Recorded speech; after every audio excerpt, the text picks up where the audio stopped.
Boa noite, povo de Deus. Paz do Senhor. Nós estamos numa série de mensagens intitulada Multiplicação e Avivamento.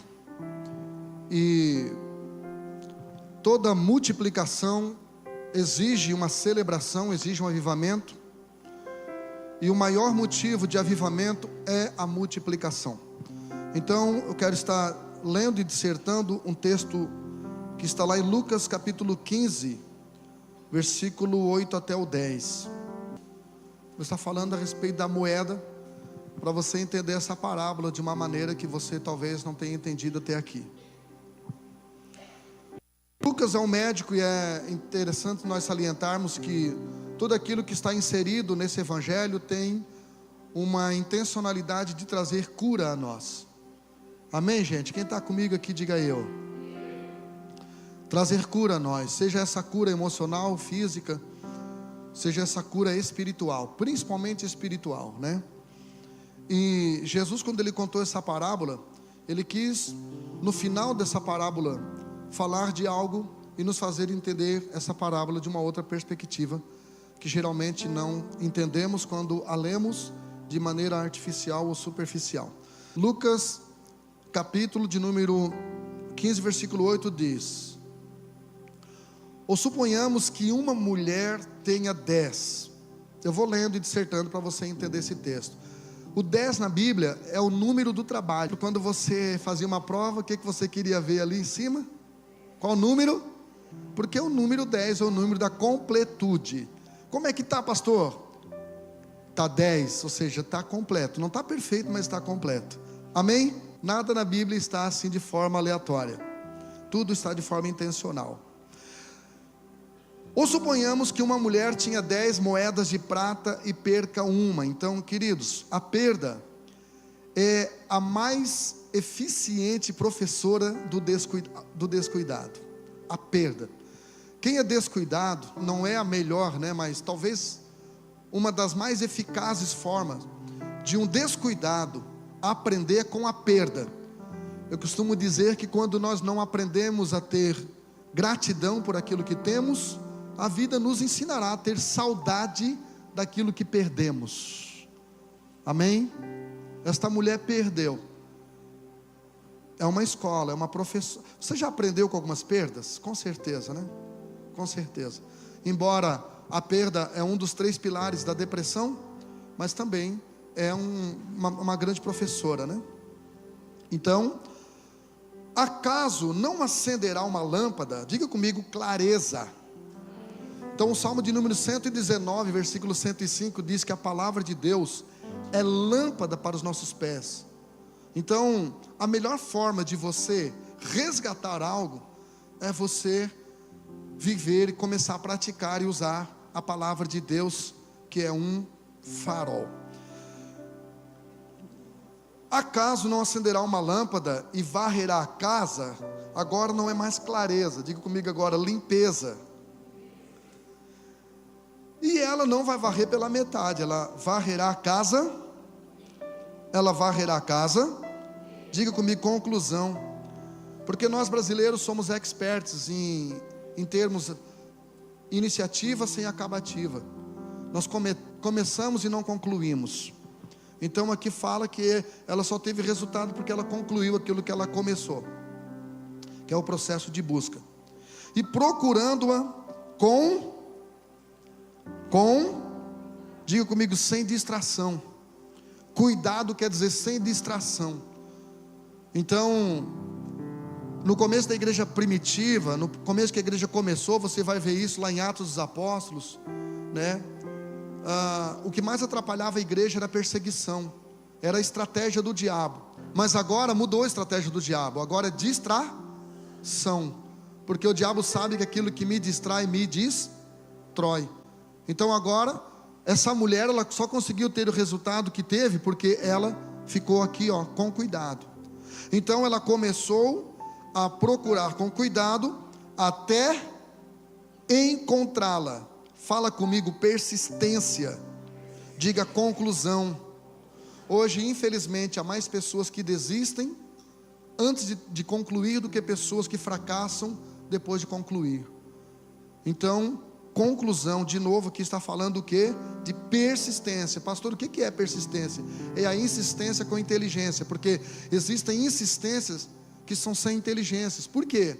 Porque a pessoa, ela vai ficar insistindo em algo que não está dando resultado, já passou o tempo, já passou a época. Eu vi um pastor dizendo que existem 2 tipos de igrejas depois da pandemia: aquelas que mudaram e aquelas que fecharam. Então nós às vezes temos muita dificuldade de mudarmos estratégias, e aí nós deixamos de acessar algumas bênçãos e vitórias. E quando a encontrar, reunirá as amigas e vizinhas. Diga comigo: boa saúde social. Essa mulher tinha amigas, essa mulher tinha vizinha. Como é que você se dá com seus vizinhos? Você tem amigos? Vocês acreditam, gente, que eu fui num velório, não tinha 3, 4 pessoas para carregar a alça do caixão do abençoado? Imagina como é que não foi na terra, né? Marcos, para não ter 4 pessoas para carregar a alça do caixão. Compensação, já fui velório, irmão, que não dava para... Eu tive que fazer a cerimônia fúnebre sem me mover, de tanta gente que tinha. Por quê? Pessoa querida. Nós estamos vivendo a geração mais doente socialmente, mais isolada socialmente, e é por isso que às vezes a gente não consegue levar ninguém para a célula, trazer ninguém para a igreja, porque nem lá no trabalho às vezes a gente tem relação. Então essa mulher aqui, ela reuniu as vizinhas e as amigas. Então você influencia mais pelo seu relacionamento do que pelo seu argumento. Não adianta você falar bonito, se você não é bonito, pelo menos se relaciona de maneira bonita com as pessoas, leve, tranquila. Faça as pessoas sentirem saudade da sua presença. Tem gente que quando morre, quem fica, não é que vai em paz, fica em paz é quem fica viva, porque, né? Mas deixa para lá, outra hora a gente prega sobre isso. Então ela reuniu as vizinhas e dirá: alegrem-se comigo, pois encontrei a minha moeda perdida.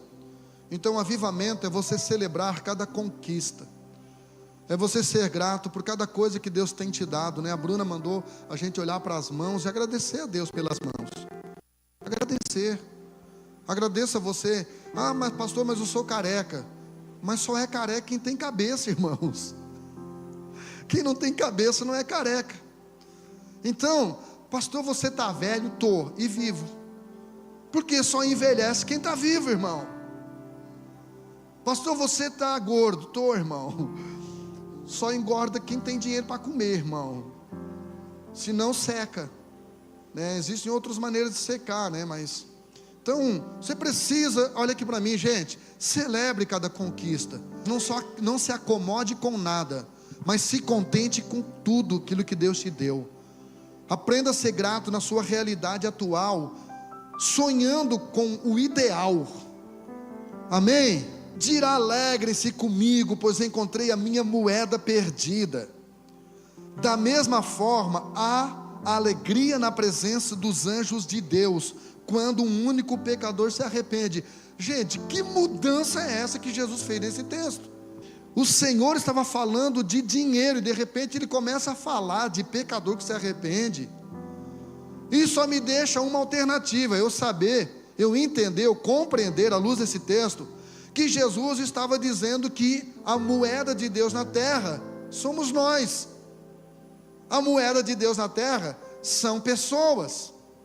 Você já me ouviu falar mais de uma vez, mas tem quem nunca me ouviu, então eu vou falar aqui. Quando Jesus disse: dai a César o que é de César, ele disse isso porque questionaram ele dizendo: a gente deve mesmo dar dinheiro, pagar imposto para o César? Ele disse: traga uma moeda. Trouxeram a moeda, ele perguntou: de quem é essa imagem aqui? E eles responderam: do César. Ou seja, a primeira moeda foi cunhada no Monte Capitólio, em Roma, no templo de uma deusa romana chamada Juno Moneta, de onde vem a palavra money, ou monetário. Isso significa que o César, quando ele quis colocar a imagem dele naquilo que para ele tinha mais valor na terra, ele colocou no quê? No dinheiro, na moeda. Só que Gênesis capítulo 1 versículo 26 diz que Deus colocou a sua imagem em nós. Essa era a hora que você levantava a sua mão assim para glorificar Jesus. Então, quando Jesus disse: dá a César o que é de César e dá a Deus o que é de Deus, Jesus não estava dizendo para você, não nesse texto e nesse contexto, para você dar dinheiro para o César aqui em Araranguá, para o prefeito, e dinheiro para Deus, ou seja, para o pastor aqui na igreja. Não era isso que ele estava dizendo.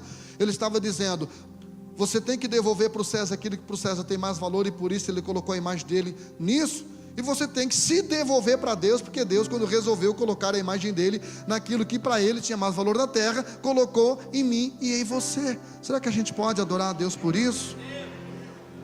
Deus colocou a imagem dele em nós, irmãos. Nós somos, diga para alguém do lado, nós somos a moeda de Deus. Então a moeda de Deus na terra é o ser humano arrependido. É isso que Jesus está dizendo: há mais alegria nos céus por um pecador que se arrepende. Por quê? Porque esse pecador que se arrepende é essa dracma perdida que se perdeu e a igreja resgatou. Segunda coisa que eu aprendo aqui: o que aviva o céu é a igreja pegando a lâmpada que é a sua palavra e varrendo a cidade de Araranguá, indo atrás dos perdidos. É isso que vai produzir avivamento no céu, irmão. Na quarta-feira, a minha folga, estava doente, um pai disse: atende meu filho, digo, manda meu contato para ele. Foi lá em casa, ministrei sobre a vida dele, ele dobrou os joelhos, aceitou a Jesus. Por que eu fiz isso? Porque para mim e para Deus, irmão, que faz os anjos terem avivamento, é um pecador que se arrepende. Quando a igreja pega a palavra de Deus e começa a achar esses perdidos, em nome de Jesus. Diga comigo: a multiplicação de salvos deve ser a prioridade da igreja. Essa mulher que representa a igreja, sempre que a Bíblia usa a expressão mulher, tipifica a igreja. Esta mulher aqui, irmãos, ela não se contentou com 9 moedas. Ontem nós trouxemos um pastor, a gente tem recebido muitos pastores. Segunda-feira nós recebemos um casal de pastor que rodou quase 600 quilômetros para vir aqui na nossa escola ver o que a gente está fazendo. Eu vou estar fazendo agora a conferência de crescimento, de transição para a célula, na igreja dele. O cara rodou 600 quilômetros para vir, 600 para voltar. Tinha um outro pastor lá de Capivari de Baixo que veio para fazer a mesma coisa. E eles estão assim celebrando o que Deus está fazendo aqui na igreja. E nós só vamos parar quando a última moeda for resgatada. Quem aqui já assistiu aquele filme daquele soldado adventista, Até o Último Homem? Quem já assistiu? Se não assistiu, assista. Até o Último Homem. Quem aqui já assistiu o resgate do soldado Ryan, interpretado por Tom Hanks? Não o Ryan, né? O Ryan foi o Matt Damon. O Tom Hanks, quando resgata, quando acha o soldado Ryan, ele olha: é Ryan ou Brian? Que o Ryan nada, é Ryan. Então igual o rapaz, chegou na loja, lá estava um tênis, ele chamou: quanto é que esse tênis aqui da Nike? Aí o vendedor disse: não, isso não é Nike, é Nike. Se lê Nike, se pronuncia Nike. Aí ele começou a rir, o rapaz disse: nem sabia que o meu apelido então é Chaico, não é Chico. Então o resgate do soldado Ryan,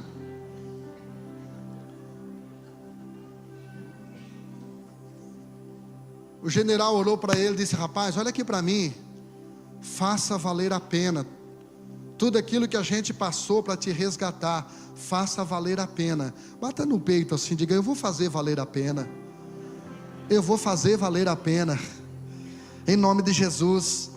Então, irmãos, a multiplicação respeita o tamanho da visão profética. Pastor, por que tem igreja que não multiplica? Porque o líder não tem visão profética, a igreja não tem visão profética. Tudo aquilo que Deus vai te dar é do tamanho da tua visão. Entenda isso, irmão. Deus não vai te dar além da tua visão. Vou te mostrar isso na Bíblia. Você precisa ter visão. Você não pode deixar os seus olhos sabotarem a sua visão. Os seus olhos, se não forem alinhados à visão celestial, se você não começar a ver a vida e as coisas com os olhos de Deus, você fará com que os seus olhos sabotem a sua visão. E eu não quero falar muito aqui de visão, mas olha o que diz o texto de Oséias, capítulo de número 12, versículo 10. Falei aos profetas e multipliquei a... Deus não multiplica pessoas antes de multiplicar a visão do líder. Porque tudo aquilo que nós estamos vivendo hoje, eu já vi. Quando a Disney World foi inaugurada na Flórida, 5 anos antes do dia da inauguração, o Walt Disney morreu.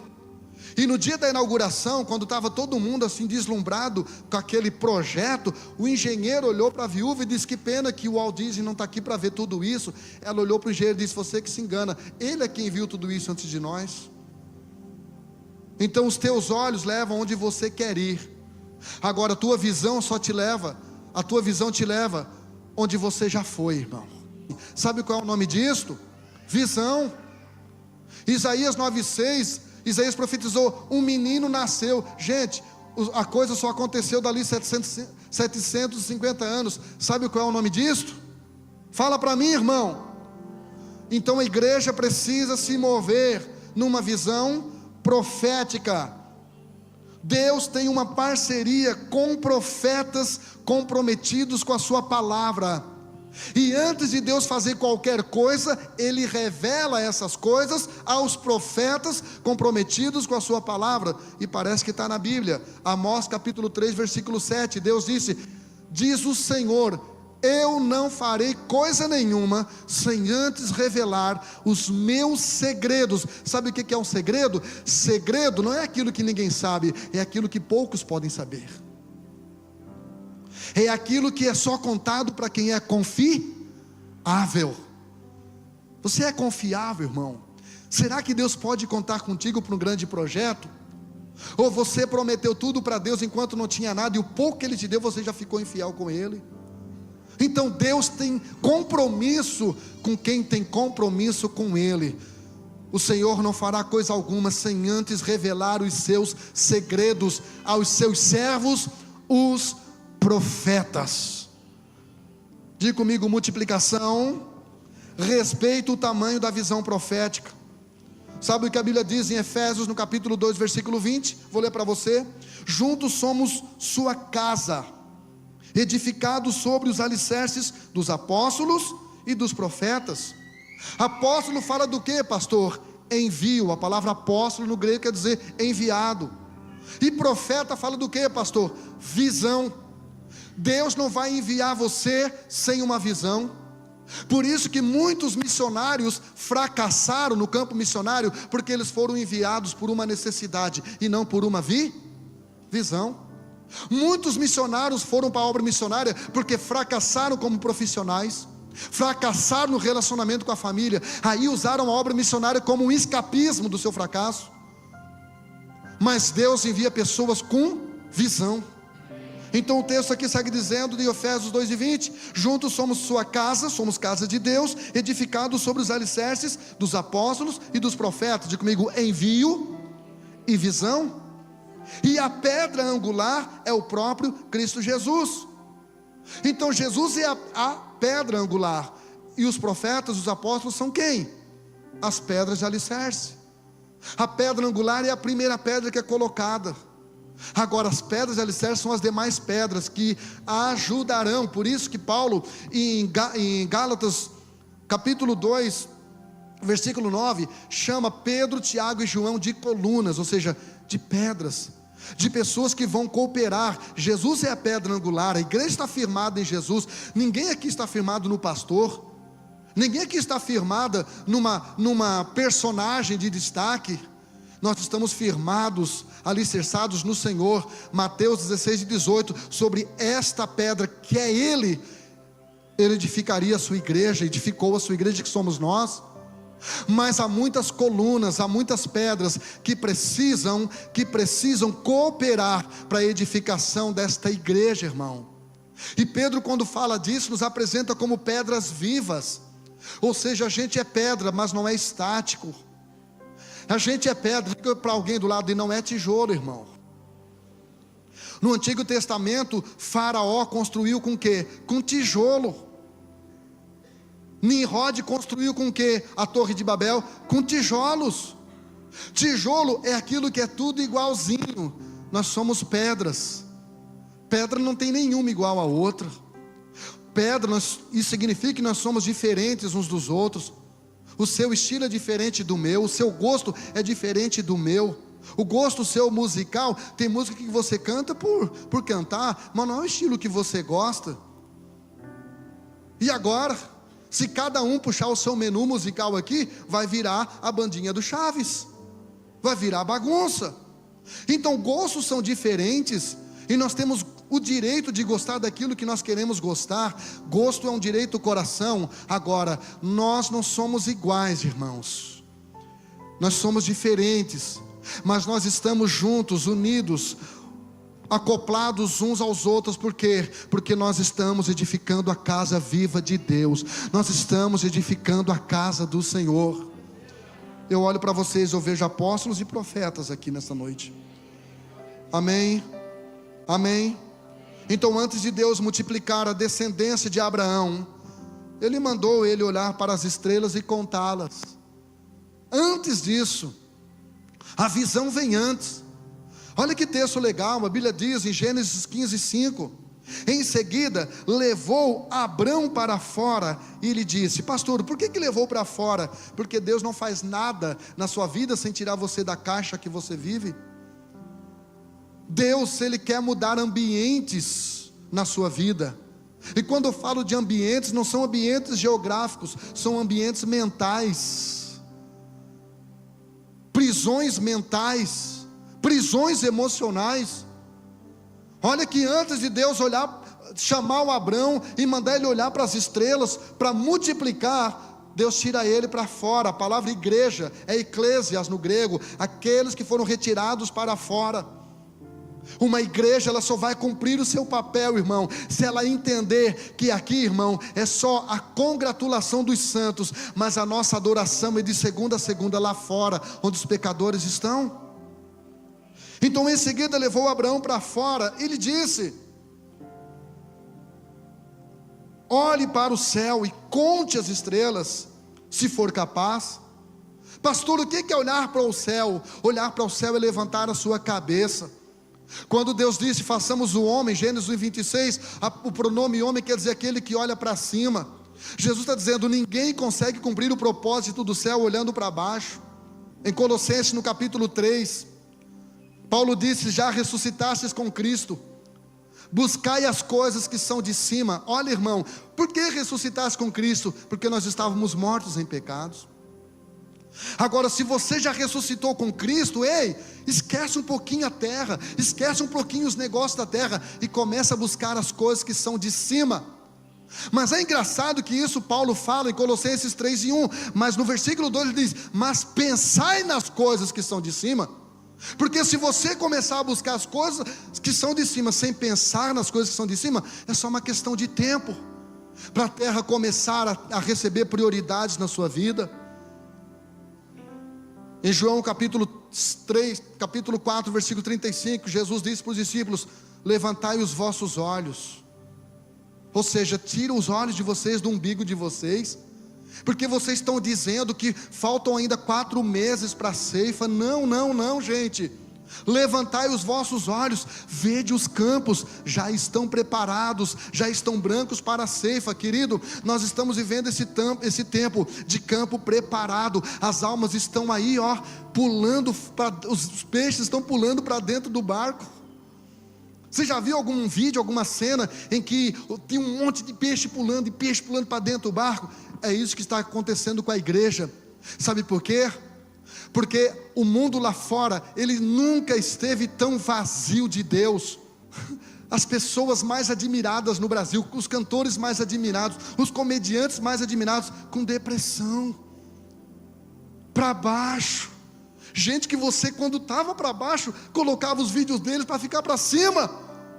Sabe o que é isso? É Deus dizendo para mim e para você: o que coloca o homem para cima é quando ele recebe Jesus, que veio tirar você daqui de baixo, e ele vai levar você para cima, em nome do Senhor Jesus. Se você concorda com o que eu estou falando, aplauda como crente, glorificando o céu. Oh! E em seguida levou Abraão para fora e lhe disse: olha para o céu e conte as estrelas, se for capaz. E ele termina dizendo: este é o número de descendentes que você terá. Olhe para o céu e conte as estrelas, se for capaz. Diga para alguém do lado: mensure a sua visão, faça contas. Olha só, quando você orar, não peça pouco nem muito para Deus, amém? Peça tudo, tudo aquilo que Ele tem para você, porque o que Ele tem para você é o melhor, muito maior. Aquilo que Deus tem para você é muito mais do que aquilo que você intencionou. Por isso aqui Jesus está dizendo, Deus está dizendo para Abraão: mensure a sua visão de multiplicação, faça contas, amém? Gênesis capítulo 1 versículo 28 diz: então Deus os abençoou e disse: frutifiquem, multipliquem-se, encham e governem a terra. Antes de Deus exigir de nós qualquer coisa, Ele nos abençoa para tal coisa. Por isso que o texto começa dizendo: e Deus nos abençoou. Então entenda, irmão, que Deus não vai pedir para você ser anfitrião de célula se você mora debaixo da ponte. Se está havendo essa necessidade, Deus está direcionando ao líder para pedir para você fazer a célula na sua casa, é porque você mora em algum lugar, amém? Você concorda comigo? Que em algum lugar você mora. A Bíblia diz que Deus nos abençoou, irmão. Deus, Ele nos pede 10%, porque Ele nos deu quanto? Fala para mim, quantos por cento Ele nos deu? Nos deu 100. Então, querido, entenda uma coisa: antes de Deus pedir para mim e para você qualquer coisa, Ele vai te abençoar primeiro e te capacitar para você ser e para você fazer. Então não dá uma de João sem braço, irmão. Como diz um falecido irmão meu: não se faça de porquinho vesgo para comer em 2 coxinhos, porque com Deus não funciona. Deus colocou inteligência aí dentro. Deus colocou inteligência, irmão, você é inteligente. Então Deus os abençoou. Então sem a bênção de Deus nada flui, nem as coisas boas. Tem pastores, amigos meus, que são indignados com Deus, sabe por quê? Porque a igreja que eles colocaram não fluiu. Porque nem as coisas boas, irmão, Deus não tem que abençoar o que eu faço, eu tenho que fazer o que Deus está abençoando. Então não se meta em qualquer coisa e depois ore: Deus, agora abençoa. Isaac disse para o seu filho Jacó em Gênesis 28:3: e Deus Todo-Poderoso te abençoe e te faça frutificar e te multiplique. É assim que você tem que falar para os seus filhos. É assim que eu tenho falado para os meus filhos, para o Natan, para Débora, para a Cálita. Eu tenho orado por isso sobre a vida deles, pela prosperidade deles, pela bênção de Deus na vida deles. E é claro que a bênção de Deus está condicionada à obediência à palavra de Deus. Então sempre que Deus nos abençoa, Ele nos manda fazer algo, amém? Olha aqui para mim, o texto não está dizendo ali, vamos ler comigo no 3, bem bonitinho assim, parecendo um coleginho agora, no 3, 1, 2, 3, então, de novo, só as mulheres, para humilhar só os homens. Não adianta engrossar a vozinha não, irmão. Tua voz não é assim. Lê direito, lê normal.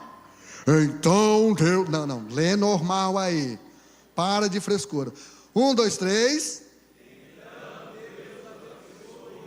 Olha aqui para minha gravata. Você se sente abençoado por Deus? Aqui está tudo amaldiçoado. Vou tentar aqui. Você se sente abençoado por Deus? Você se sente abençoado por Deus? Sempre que Deus te abençoar, Ele vai falar o que você tem que fazer com essa bênção. 1, 2, 3, 4, 5, deu um amém aqui. Então Deus o abençoou e disse: ai pastor, ai Deus tem abençoado tanto, porque eu comprei isso, eu adquiri aquilo. Beleza, irmão, então você está percebendo o que Deus está fazendo? Estou. Mas você está ouvindo o que Deus está falando? Amém? Então sempre que Deus colocar algo em nossas mãos, abra os seus ouvidos e o seu coração para entender, ouvir o que Deus vai te mandar fazer. Gênesis 12, versículo 2 e versículo 3, diz assim: Deus disse para Abraão: te abençoarei, no versículo 2, e no versículo 3, o que Deus disse, pastor? Por meio de você, todas as famílias da terra serão abençoadas. Eu libero uma palavra profética para a sua vida nessa noite. Não é assim que você recebe. Quer ver? Não tem nada aqui. Se eu receber alguma coisa assim, vai cair. Como é que você recebe, crente? Tenta pegar tudo aí, irmão. Eu libero uma palavra profética para a sua vida. As bênçãos que Deus já tem liberado para a sua vida te alcançarão. Para você ser recurso para quem não tem recurso, para você ser bênção para quem está vivendo em maldição, para você abençoar quem está vivendo em sofrimento, para você libertar quem está vivendo em escravidão, para você dar visão para quem está vivendo como cego. A igreja Ministério Teu Reino vai mudar a história da cidade de Araranguá, como a igreja do pastor Poyang Shu mudou a história da Coreia do Sul, porque as bênçãos que Deus nos dá é para mudar a história da nossa cidade, do nosso estado, do nosso Brasil. Através desta igreja nós mudaremos a realidade da nossa cidade e da nossa nação. Creia nisso. Creia nisso. Somente a frutificação viabiliza a multiplicação. Vou repetir. Somente a frutificação viabiliza a multiplicação. Ou seja, não sonhe que a igreja multiplicará coletivamente se nós não estivermos frutificando individualmente. Então antes da multiplicação vem o que? Frutificação. E a frutificação é algo individual, a multiplicação é algo coletivo. Então Deus só vai fazer coletivamente, irmão, quando nós começarmos a fazermos individualmente. Há algo de Deus aí que você carrega, eu sei disso. Há algo de Deus que Deus colocou aí dentro, só precisa ser ativado.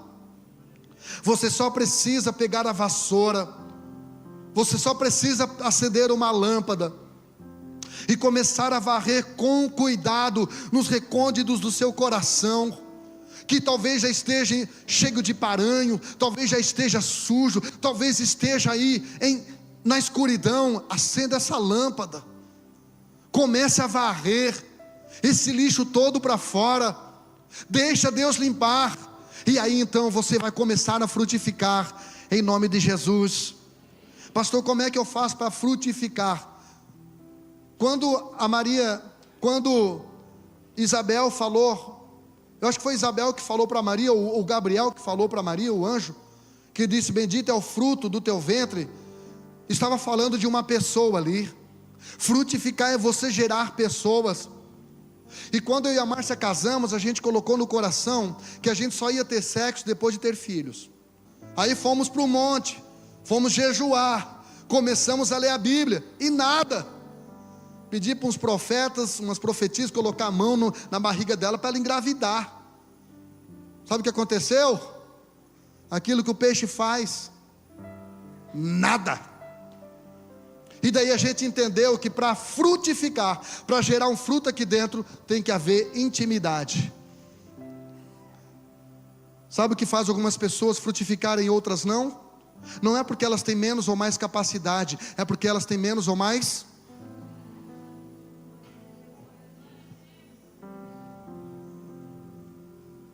tem que ter relacionamento, tem que ter vida na vida.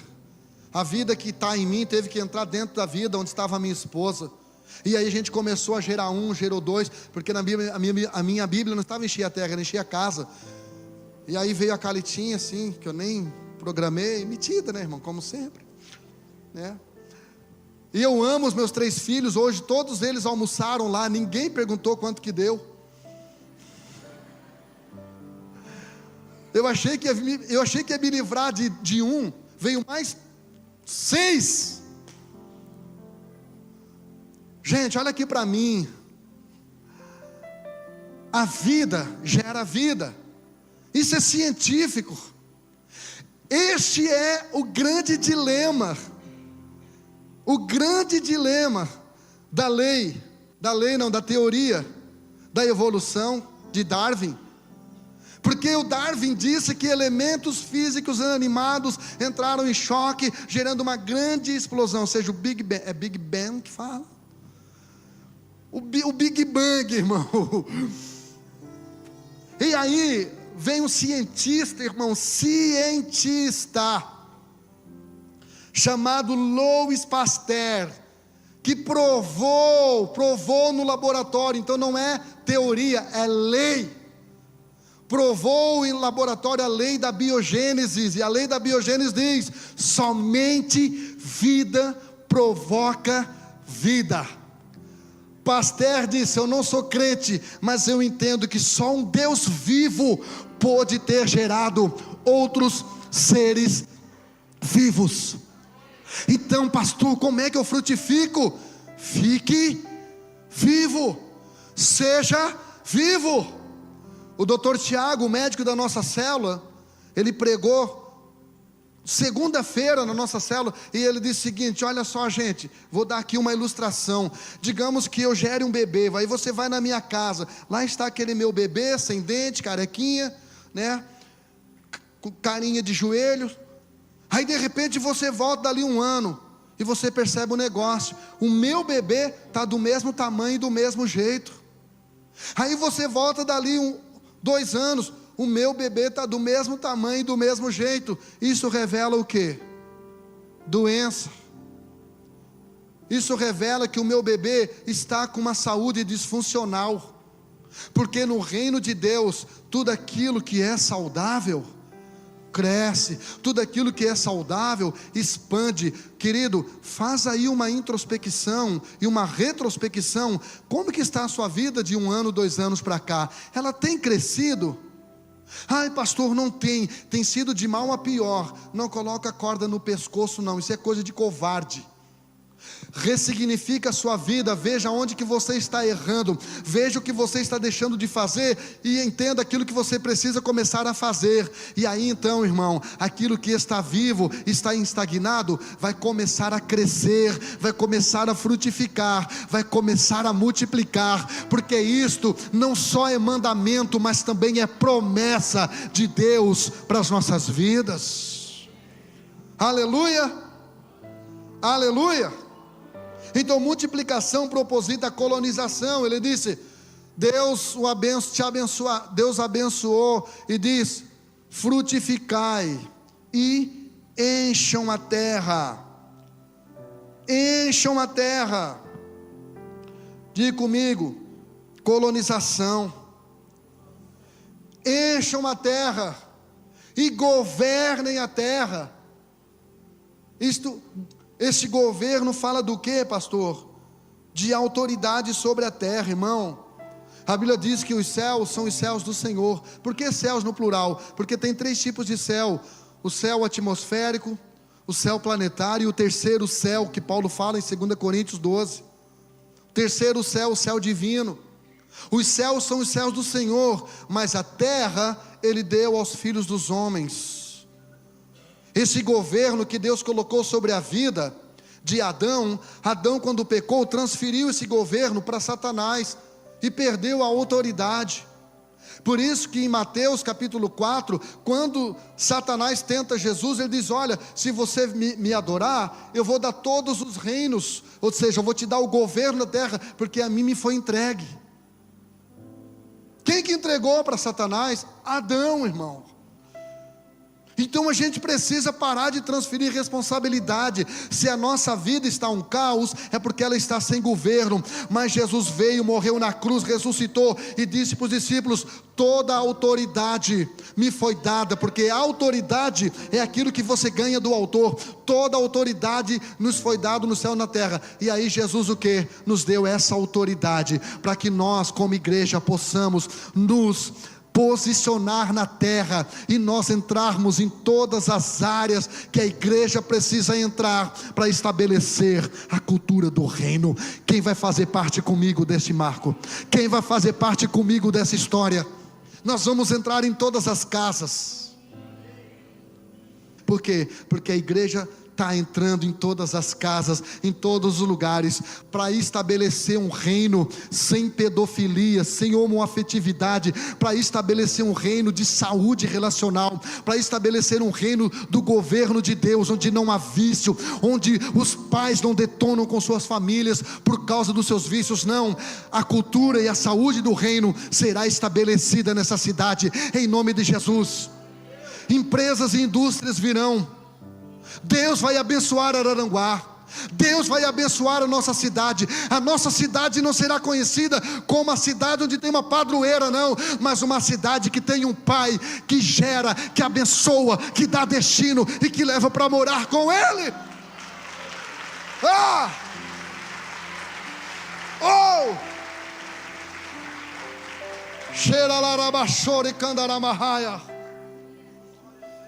Glória a Jesus.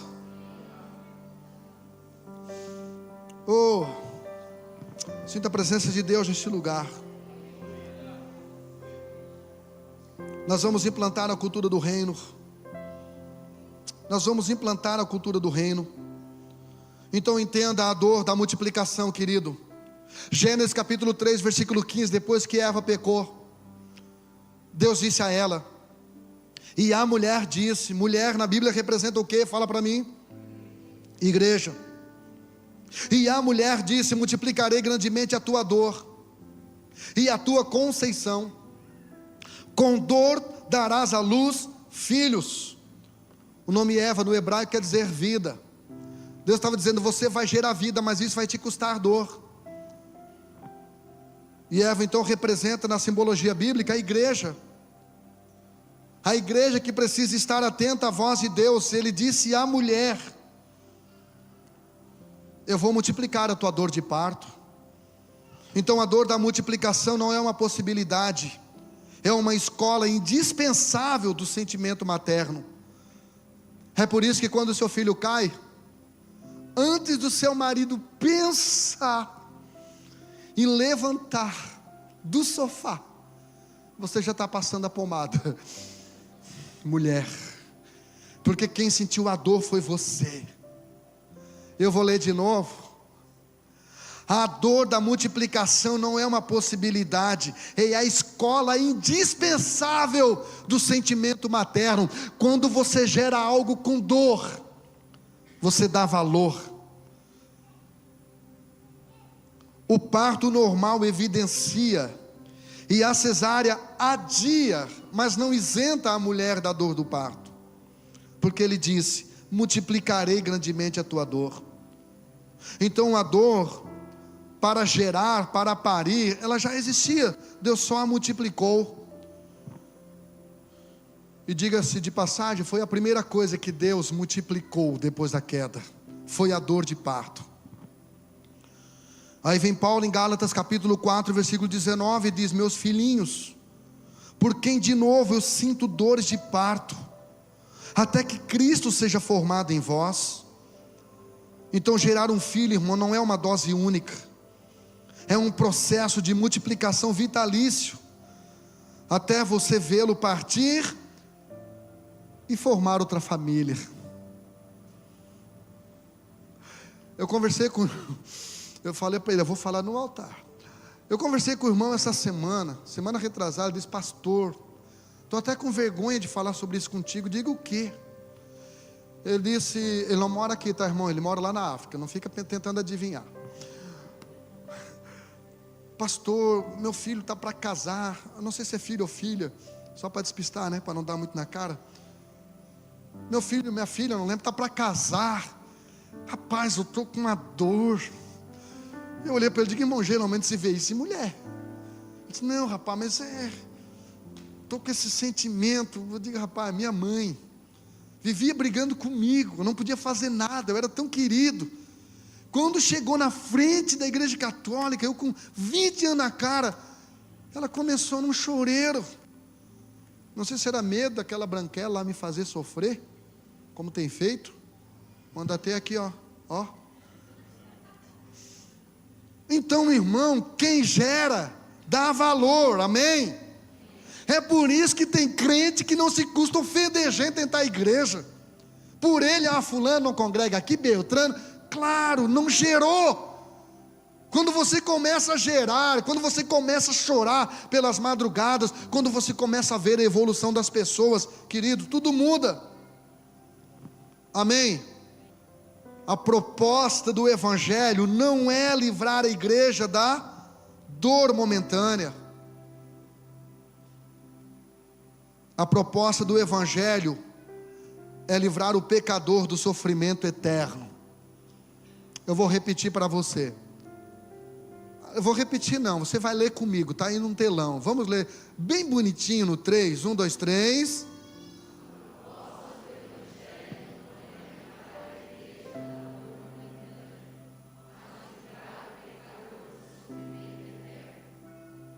Pegou ou não?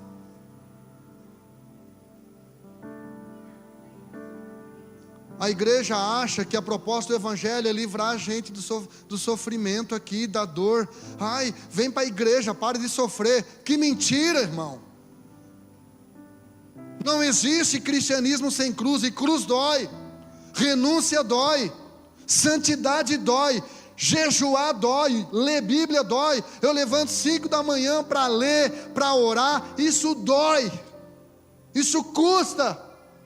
Mas a proposta do Evangelho não é livrar a igreja da dor momentânea, mas livrar o pecador do sofrimento eterno. É para isso que eu e você estamos na terra, é para isso que a igreja está na terra, para livrar o pecador que está com a passagem paga. Por isso, passagem paga para o inferno. Por isso que Judas, no seu único capítulo da sua epístola, diz: livrai alguns, arrebatando-os do fogo. Ou seja, como que eu vou arrebatar do fogo? O cara já estava com o pé dentro do inferno. A igreja vai resgatar, a igreja vai ganhar para Jesus, a igreja vai trazer essa pessoa, vai colocar ela debaixo do chuveiro da graça do Senhor, vai dar um banho no sangue do Cordeiro, e esta pessoa que para a sociedade não tinha mais solução, para a igreja tem, vai virar pastor, vai virar líder de célula, vai virar um pai de família, vai virar uma mulher abençoada, vai virar um empresário, vai resgatar a sua família, vai viver os milagres que a Bíblia está nos oferecendo, em nome de Jesus. Aleluia, glória a Deus. Nosso cérebro é uma máquina de produzir prazer e evitar a dor a qualquer custo. Então, para evitar a dor, a mulher, ou seja, a igreja, passou a evitar o parto.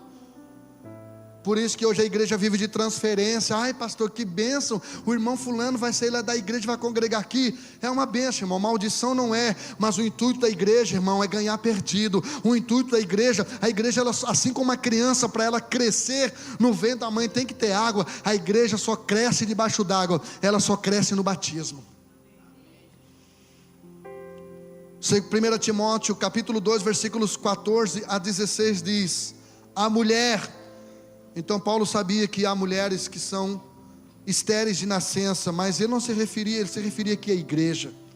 A mulher sendo enganada, porque foi Adão que recebeu a ordem, então o Adão não foi enganado, o enganado foi a Eva. A mulher sendo enganada, caiu em transgressão, e ela salvar-se-á, porém, dando à luz filhos. A igreja vai ser salva, se ela gerar vidas. Pastor, o que você quer dizer com isso? Eu quero dizer para você, querido, que a igreja, ou seja, a mulher, ela não é salva por ganhar almas. Porque se fosse assim, Jesus não precisava ter derramado o sangue dele. Mas ela é salva por obedecer à ordem de Deus. E qual é a ordem de Deus? Gere filhos, cresça, multiplique, enche a terra, governe. ela vai ser salva pela obediência. Então entenda uma coisa: uma igreja que não gera pela obediência compromete a sua eternidade pela negligência. É ordem de Deus. É ordem de Deus. Multiplicação não é uma vaidade do pastor, e quando é, Deus tira o pastor. Multiplicação não é para nós batermos no peito e dizermos somos a maior igreja da cidade. Multiplicação, irmãos, é uma obediência à palavra de Deus. Nós precisamos crescer. Nós precisamos melhorar a cada dia. Nós precisamos crescer, crescer e crescer. E isso não vai acontecer de forma coletiva, vai começar de forma individual. Nós precisamos pegar a nossa vassoura, que está lá empoeirada no canto da casa, e começar a procurar essa dracma. Talvez essa dracma esteja dentro da tua própria casa. Talvez essa dracma esteja lá na empresa onde você trabalha. E você achando que o diabo que te colocou lá, porque você só passa muita luta lá. Talvez essa dracma esteja lá na sua vizinhança. Ei, olha aqui. A nossa igreja está hoje com 76 células. E há lugar para essas dracmas nessas células. Há lugar para essas dracmas aqui dentro. Nós faremos 3 cultos? Nós faremos 4 cultos? Faremos 5 cultos? Nós temos 12 pastores aqui que estão, pastor, precisando, eu estou aí. Nós temos 12 pastores aqui para fazer culto. Hoje eu cheguei no culto, alguém me disse: pastor, de manhã foi uma glória o culto. Aí a irmã perguntou: você não fica triste com isso? Eu digo: só se eu tivesse endemoniado. Porque é para isso que eu estou levantando 5 da manhã, irmão. É para isso que eu estou fazendo reunião. É para isso que eu estou treinando gente. Porque o sonho do pai é ser superado pelos filhos. Amém. Eu não sofro da síndrome de Saul, que se incomoda quando ouve alguém dizendo: o Jean matou 1000 e fulano matou 10.000. Não, irmão, eu quero que o fulano mate 100.000. Porque a igreja em células não existe monopólio de liderança, irmão. Todos aqui são usados por Deus, para a glória de Deus. Não, porque nós estamos aqui com um único propósito: adorar aquele que é o único que merece toda a honra, toda a glória, todo o louvor